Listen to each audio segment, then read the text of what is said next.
feel sort of, I feel empty on the inside, and I attempt to fill this void by this hubris, right? By this overconfidence, by this sense of being indestructible, right? And obviously, those who do that, and I'm not saying that this is necessarily a case of that, but those who do that, you can think of con men and con artists, obviously, right?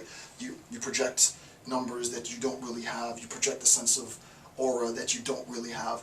Is that projection, is that pride legitimate?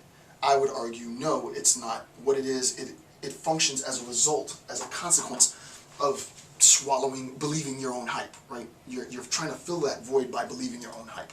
So, again, Nietzsche is infinitely helpful. I thought this passage was a little vague in his style of writing, right? I thought it was a little vague, and you know, on my own time, I'm going to sort of look a little bit more into this notion of pride, and especially the qualification of extreme pride, because I think it has implications for things that we'll discuss later in the assessment.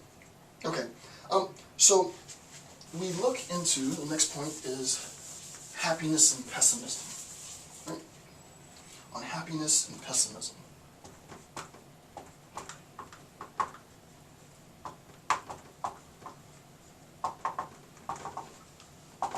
Happiness and pessimism. And happiness in sort of the Aristotelian sense, eudaimonia, is the telos, it's the goal, right? So the example that I do in any of my sort of intro classes when I was teaching philosophy, I don't properly speaking teach philosophy anymore, except for you two, right?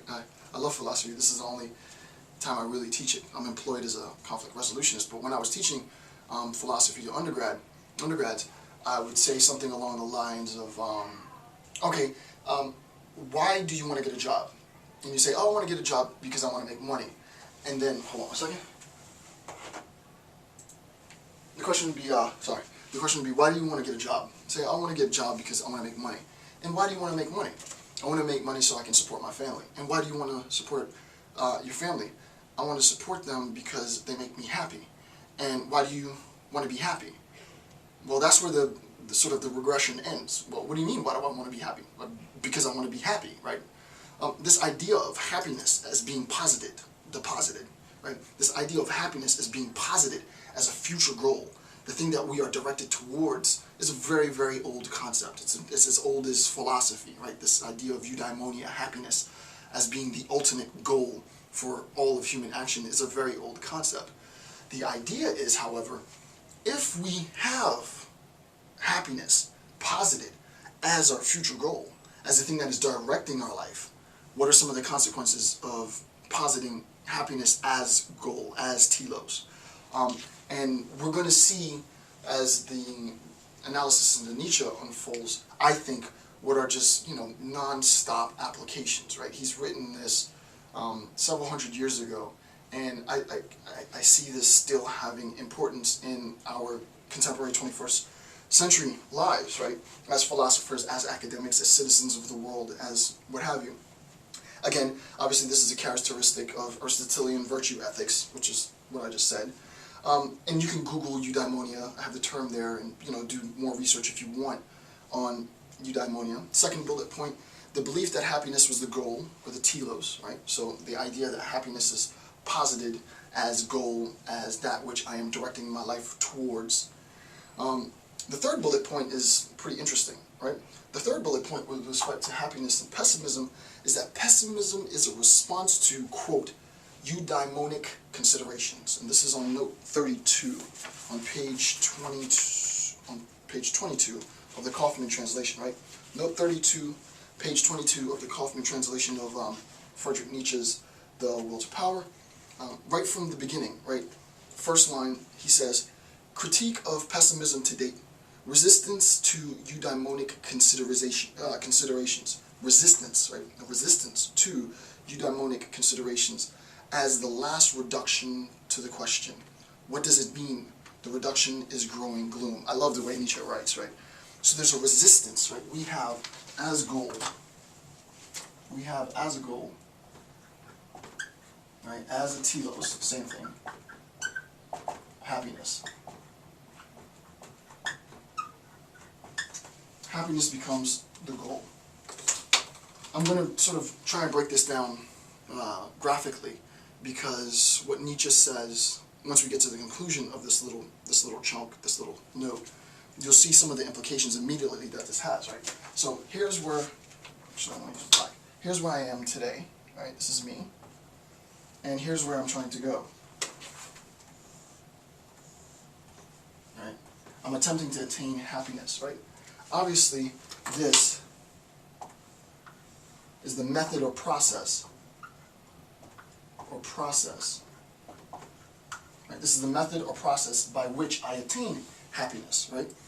And technically speaking, if you want to talk about individual human beings, me, Jason Campbell, you, whomever you might be, attempting to attain happiness for yourself, then obviously Nietzsche doesn't say this, right? He doesn't say this, but what this is, this method, this process, is your way of living, right? It is your lifestyle, right? This becomes our lifestyle. If you think that happiness, and I don't mean this to be facetious, I genuinely mean this, if you feel that your happiness is attained in intoxication, as he said before, and he talks about alcoholism in the text, right? So if you feel that ingesting narcotics, ingesting copious amounts of alcohol is the method in which you attain happiness, and you find happiness in intoxication, then insofar as you find happiness in intoxication, your lifestyle is going to reflect an intoxicated life. I will be an intoxicated person, literally, not figuratively, right? Oh, Jason, yeah, he's the guy who's always drunk, he's the guy who's always high, he's the guy who's always X, you fill in the blank. I'll use myself as a concrete example. For me, my goal, the thing that I get happiness the most from, aside from family, is this. This makes me happy. Communicating with students, learning myself, being critiqued, even having a couple of trolls raise their head. Despite the fact that, haters gotta hate and ballers gotta ball, you gotta love your haters. So, despite that, I get an incredible amount of satisfaction and happiness from this. That happiness that I receive from this process defines my lifestyle. I'm here after hours doing this, right? So it forms who it is that we are. What we'll see as we progress, especially with respect to this concept of the masses dominating those who, as we saw before, are exceptions, bullying the exceptions, is not necessarily what's the lifestyle of the masses, it doesn't quite work that way, but sort of habitually how do the masses unfold throughout time. How can we make sense of mass or herd action, even within psychology, mass or herd psychology? Like, how do we make sense of the behavior of the masses, and what is it that the masses is attempting to attain? Right, so now that you understand this on a sort of interpersonal level, slowly what we'll be able to do is extrapolate this to a more international, a more social level, and try to map the similarities and differences, right? I think it's very, very important that we see what's being attempted here, right?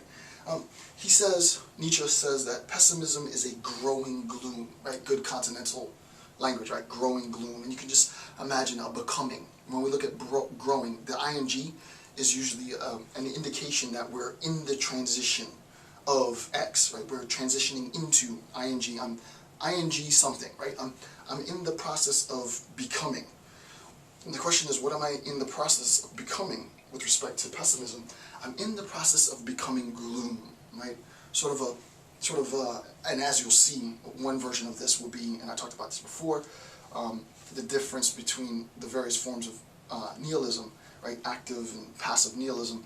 This is sort of an introverted extraction from the world, right? You sort of shrug your shoulders. You're like, it's just, I can't do it anymore. I don't want to see anybody anymore. And you sort of grow in gloom, right? That sense of gloom actually starts to manifest in the body, and insofar as it does, you extract yourself, you pull yourself away from the world. And we looked at some of the, previously, we looked at some of the repercussions of individuals who are skilled in forcing you to grow gloom, right? As far as the relationship between handlers and those who are handled. So the world is, obviously at this point, essentially worthless, right? You view the world as being worthless.